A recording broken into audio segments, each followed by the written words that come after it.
ఈ బిజినెస్ ఏదైనా మీ ఊర్లో ప్రమోషన్ చేయాలంటే అది సుమన్ టీవీతోనే సాధ్యం. ఇప్పుడే సంప్రదించండి. కూడా మంచి వాలంటీర్, మంచి కార్యకర్త. ఆయన పొద్దున తీర్థఘోషలో ఆయన స్వయంగా దగ్గరుండి అందరికీ చక్కగా తీర్థాలు ఇప్పించి ఎలా రావాలో, ఎలా నడవాలో, ఎలా పట్టాలో కూడా వారు పట్టి చూపించి అందరికీ చక్కగా చేశారు.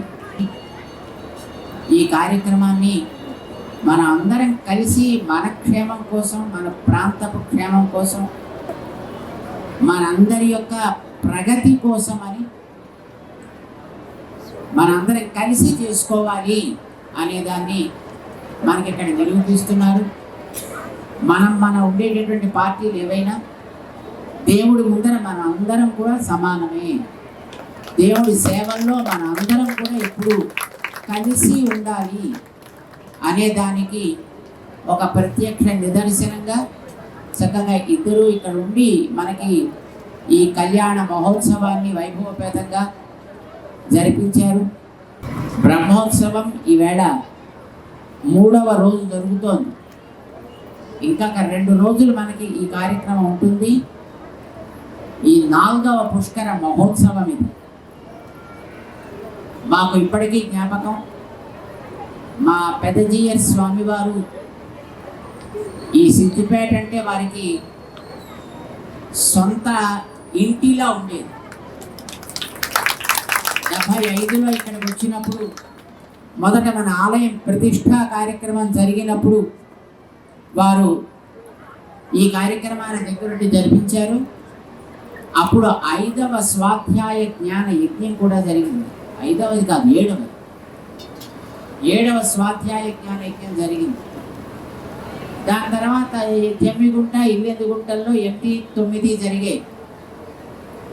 10వ యజ్ఞం జరగాలి అని మనకి పక్కన ఎక్కడ ఓదేలా అని ఏదో గ్రామం ఉన్నట్టు జ్ఞాపకం.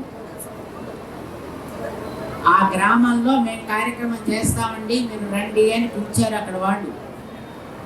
ఆ స్వామివారు క్రమంగా ఆలయాన్ని వీళ్ళందరూ కలిసి చాలా చక్కటి ఆకారాన్ని ఈ ఆలయానికి తీర్చిదిద్ది దీనికి ఒక సమగ్రమైనటువంటి స్వరూపాన్ని కలిగించారు.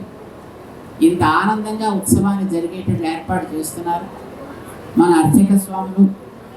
ఇక్కడ ఉండేటటువంటి మిగతా పాచక స్వాములు, వారితో పాటు ఉండేటటువంటి పరివారం, యాజ్ఞికం చేసేటటువంటి స్వాములు చాలా చక్కటి స్వామి సేవలు చేయడం వల్ల ఆయన ఈ రకమైనటువంటి వికాసాన్ని పొందాడు అని మేము అనుకుంటాం. మీ అందరినీ ఆయన అట్లా అనుగ్రహిస్తూ ఉంటాడు అని కూడా మేము భావిస్తాం. తర్వాత 1-2 సార్లు ఇక్కడికి రావడం జరిగింది, కానీ తర్వాత మళ్ళీ 94, 95, 96 ఇక్కడికి వచ్చా మళ్ళీ. అప్పుడు ఇక్కడ బ్రహ్మయజ్ఞం జరిగింది. అప్పుడు ఇక్కడ మా కేసీఆర్ గారి ఇంట్లోనే ఉన్నాం మేము. అప్పుడు మళ్ళీ మా హరీష్ రావు గారు అద్భుతమైనటువంటి వాలంటీర్గా వారు ఎన్నో దగ్గరుండి మొత్తం అందరి చేత కార్యక్రమాలు జరిపించారు. వారు ఎంత బాగా జరిపిస్తారో మేము చూసాం, ఇప్పుడు చూసాం, అక్కడ మన ఉత్సవాల్లో చూసాం. ప్రతి వాళ్ళతోటి మమైకం అయిపోయి వారు కార్యక్రమాలు జరిపిస్తారు. ఇప్పుడు కూడా తన పెద్దరికాన్ని చూసుకోకుండా అట్లాంటి ఉత్సాహం కలిగినటువంటి వ్యక్తి. మాకు ఇప్పటికీ కూడా చాలా ఆశ్చర్యం వేస్తూ ఉంటుంది. ఆయన అందరితోటి సామాన్యులు, మామూలు వాళ్ళనే తేడా లేదు, అందరితోటి ఎంత కలిసిపోయి ఉంటాడు ఆయన. అందరి అభిమానాన్ని చూరగొన్న వ్యక్తి, ఈ ప్రాంతానికి ఎంతో లాభం కలిగించినటువంటి వ్యక్తి. అలాంటి వాళ్ళు ఉండడం మీ ప్రాంతానికి ఒక పెద్ద ఎసెట్, ఈ ప్రాంతంలో గొప్ప లాభం. దాంతోపాటు ఇక్కడ మన రఘునందనరావు గారు వారు చక్కటి సేవాభావంతో వారి ఊర్లో కూడా ఒక అద్భుతమైనటువంటి ఒక ఆలయాన్ని నిర్మాణం చేయించి మన దుబ్బాకలో ఇప్పుడు మెంబర్ ఆఫ్ పార్లమెంట్గా ఉన్నప్పటికీ కూడా సామాన్యులతోటి కలిసిమెలిసి చక్కగా ప్రతి వారి యొక్క అవసరాలని చూసి ఆదుకునేటటువంటి ఒక మంచి మనస్తత్వం. ఇలాంటి అద్భుతమైనటువంటి సామాజిక సేవే తమ జీవితంగా కలిగినటువంటి రాజకీయ నాయకులు ఉన్న ప్రాంతం మీ సిద్దిపేట.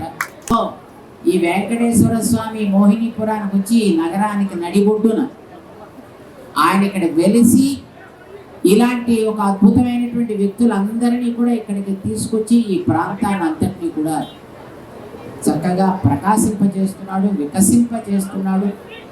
మీరందరూ అందులో భాగస్వాములు. ఈ శ్రేయస్ మీ అందరిది. దీన్ని ఎప్పుడూ చక్కగా మీరు ఇట్లాగా సురక్షితంగా ఉండేట్టుగా అట్టే పెట్టుకుంటారు అని మేము ఆశిస్తున్నాం. పైన కూర్చుని ఉంటాడు అంటే మనకి అవసరం